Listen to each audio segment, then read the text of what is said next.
Every generation, from the boomers all the way down to Gen Zs, all have a different perspective, a different priority, outlook on life, and assumptions on the way people should work in the workplace.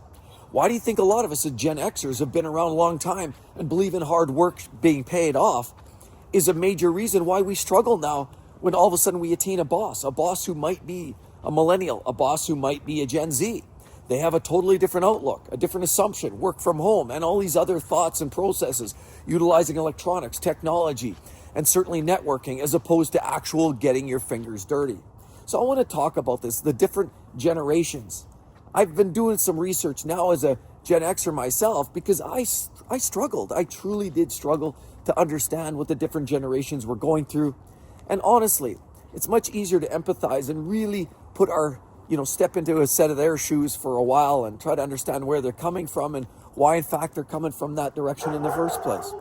So why don't we just break this down and start right from the top. Welcome back to the hustle, everybody, and welcome back to the grind. And it's an absolute gorgeous morning. I cannot believe how long fall is hanging on here in the prairies here, of course. Usually we've got 2 feet of snow on the ground. It's cold as heck, but you know what? What an absolute gorgeous morning. And I'm going to talk about starting with the boomers. And the boomers' priorities were loyalty. See, boomers who started from about 1946 and went up to 1964, in that range, are people now currently well in their 60s generally for the most part. Those are the people that prioritize hard work. They realize that put in your hard time, hard work, loyalty, be loyal to a company, and you're going to be paid off with dividends. And for many years, that actually helped. And like they said, head down, ass up, as so to speak. That's truly what they used to believe. They saw that you show up, you always show up on time, because a lot of boomers that I know would often tell you, if you're showing up on time, that's technically late because you're not even ready for work. So if you're skidding in the door right just 30 seconds before the whistle, well, you're late because now you're buzzed. Your mind's disengaged. You're not even technically ready for work or doing the duties. So a lot of boomers believe in hard numbers, checking in, clocking out, putting in your time, putting in your 30, 40 years, but you'll be paid. And many of them were. Many of them were paid very, very well. A lot of them were paid with pensions. A lot of them were paid with benefits and a long, fruitful career. But as we saw shortly after that, there's been some changes. And I'll talk about the Gen X's at the end and how they essentially sort of deviate from some of these thoughts, because while boomers went through these different thoughts, processes, and assumptions, largely because the workplace was there to support it, Gen Xers are realizing that there's a major transition happening, and Gen Xers are having to actually make some different decisions in their career because it's not status quo. It's not the same. But we'll get to Gen Xers at the end. The next generation after Gen Xers, of course, are the millennials. They came in around 1981 and went to about 1996, and they believe in a whole different train of thought. Millennials believe in burnout. They feel that they've been run hard, put away wet. They believe that the dream isn't necessarily as attainable. They're not as strict about a lot of the processes, and they truly believe that there's more to life than just working. They're looking for balance, and the job isn't necessarily their first priority. They're always not necessarily the first ones to show up at the door. I mean, I had people definitely I worked with in the organization I came from that there were millennials. You could tell. Engineers, young engineers, millennials, they just didn't really care about showing up. They always just sort of sailed into the office. It seemed like 9:30 sometimes, maybe grabbed their coffees on the way, and management sort of just accepted that. They realized, okay, these are millennials. We just sort of recognize that this is the perspective. Millennials have not necessarily lower work ethic. On the contrary, they have a different thought. They look at value, and they like to know that their work has meaning, that what they do has value and brings value. And if it doesn't bring the value, then they really second guess and try to really understand, why am I doing this in the first place? See, millennials aren't necessarily the ones waking up at the crack of dawn to be there 15, 20 minutes before work like a lot of the boomers did. Rather, they come in when it makes sense. Maybe there's not a meeting till 9:30. Well, they might show up at 9:20, even though the rest of the crew shows up at 8 o'clock. They'll show up on time for the meeting, but they may not show up just to fill in that buffer space before the meeting. See, they're looking for the value, and they don't recognize necessarily the efforts aligning with the compensation. Many millennials look as well at disheartening cost of living, the fact that rent is going up, and they just struggle to understand what the point of all of that is. The next generation is Generation Z or Z, 1997 to about 2012. And a lot of this generation, of course, is just entering the workforce. A lot of them are a little bit younger and, of course, starting to realize what work is all about. You know, it might be their first job, maybe second job, but a lot of them, of course, just realize that there's more to life. They value mental health.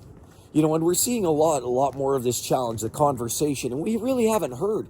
You know, Generation X didn't think about mental health. It was just get her done, right? Gen X didn't pout, they didn't moan, they didn't even think about mental health, and it wasn't even a conversation.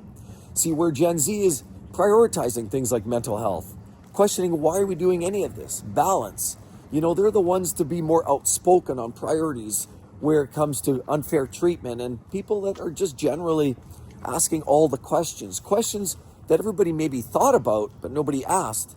Generation Z is now being a lot more formal about it. They're spending a little more time online. Their presence online is certainly a lot more vast than you're going to find in a lot of the other generations.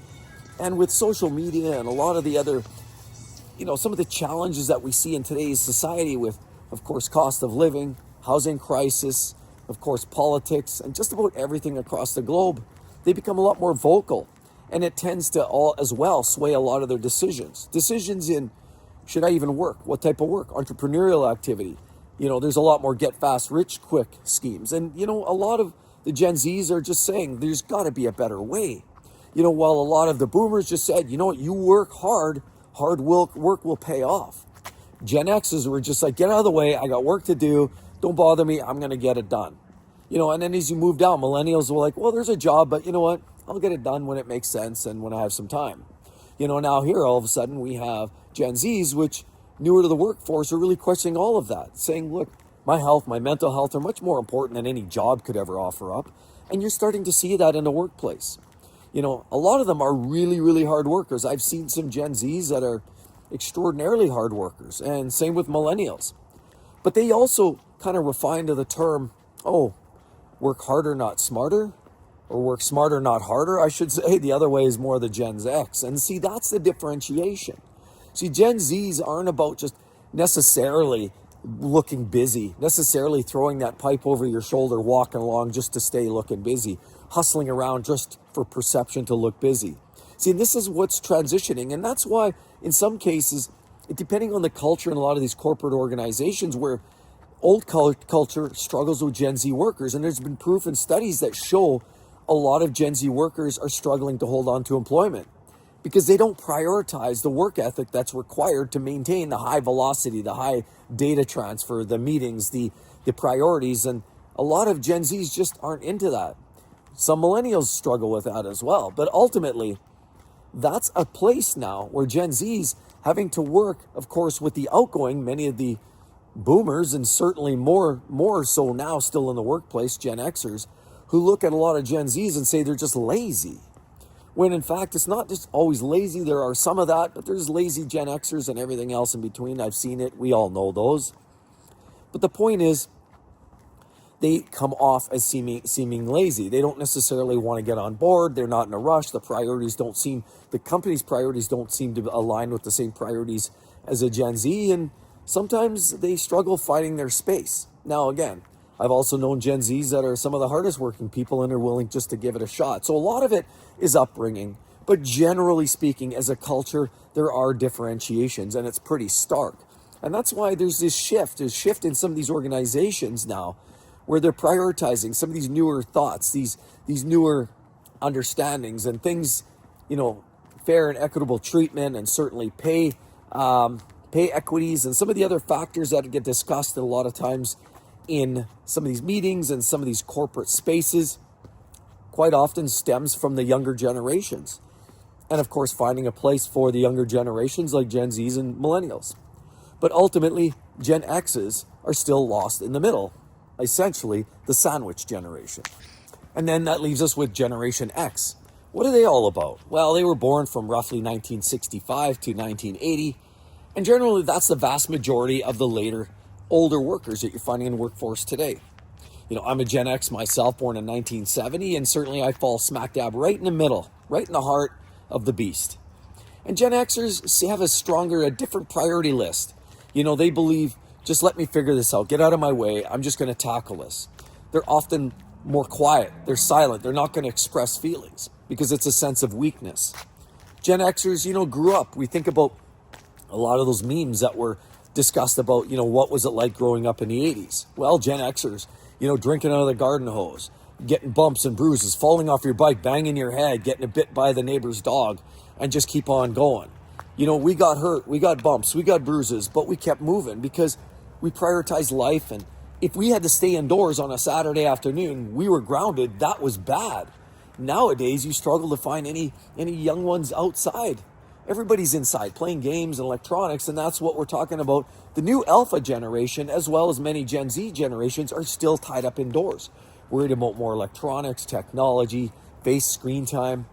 Whereas Gen Xers really didn't care about that. Yeah, you'd play the odd game of Pong, and I remember back in the day, remember the old Commodore VIC-20 or Commodore 64? We had a 64 ourselves. And it wasn't necessarily the latest and the greatest, but it was just something to do only when the weather was absolutely catastrophic outside and it was raining cats and dogs. Otherwise, we always just found something to do outside. We'd leave the house at 9 in the morning. Parents wouldn't see us until probably 8, 9 o'clock in the evening. Sun's starting to go down. We'd probably check in once or twice during the day, but we didn't have cell phones. We couldn't text them. We'd just pop in off our bikes, maybe air up the tires, grab a water, and then off we went. See, Gen Xers also in the workplace believe in the same priorities. They work hard. They don't necessarily want to be bothered. They just want to take care of their business, be left alone. But see, that's where some of these challenges go. Now when you start looking at these newer generations, Gen Zs, who may in fact be the odd piece of management, or in fact millennials, many millennials are starting to roll into middle management. Now you have millennials who have a different take. Oh, sure, go work from home. Sure, do whatever you've got to do. Don't bother me. They sort of have a different priority list, and they sort of have a more touchy-feely approach, whereas Gen Xers is just leave me alone, I'm going to take care of my business. See, that's where some of these conflicts start to happen. And Gen Xers are strongly misunderstood. While sometimes they seem like ornery, grumpy, just those that just can't be, nobody can work with those old Gen Xers. The point of the matter is, Gen Xers, the best way to understand them is they work best when they're not micromanaged. Gen Xers just like to be given a task. They work hard. They work long. They're willing to do what it takes, pull out all the stops. But Gen Xers are certainly some of those that, and including myself, that appreciated life. We enjoyed life. Jobs meant something to us. But unfortunately, we didn't see what the boomers saw. Boomers saw you work hard, it pays off, and the rewards are there.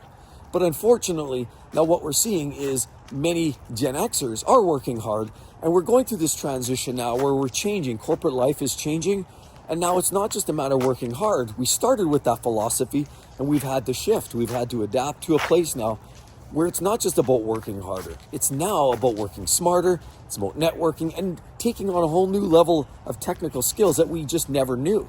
So unfortunately, this is what's the differentiation. And clearly, these differences between all of the generations are some of the major reasons why conflict in the workplace is where it's at. Anyway, I'd like to hear your thoughts down below again, everybody. Hope you all have a wonderful day, and we'll talk to you all real soon. Time for another coffee or a top-up. See you later, everybody. Bye-bye.